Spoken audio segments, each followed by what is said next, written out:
কুমড়ো পটাশ মানে শুনলেই তো বুঝতে পারছেন যে এটা ভোটকা মানুষ, যার কোনো রকম ক্ষমতা নেই, অকর্মণ্য।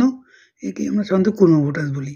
কিন্তু কুমড়ো পটাশ কেন বলি? কুমড়ো পটাশ কিন্তু প্রকৃতপক্ষে একটা কাল্পনিক চরিত্র। এই চরিত্রটা দেখবেন সুকুমার রায় এদের কবিতার মধ্যে পাওয়া যায়। এই কাল্পনিক চরিত্র কোথা থেকে আসলো?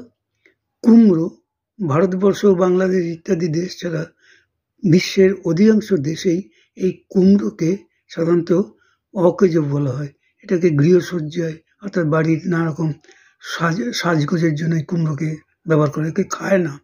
আর পটাশ অনেক সময় দেখবেন ওই দীঘাতে গেলে পরে অনেক আগে এক রকমের মাছ পাওয়া যেত, লেজটা ধুলে পরে পেটগুলো ফুলে যেত, ফুলে গিয়ে তারপরে পা দিলে পরে পটাশ করে ফেলে যেত। এই কুমড়ো পটাশ হচ্ছে এইরকমই একটি কাল্পনিক চরিত্র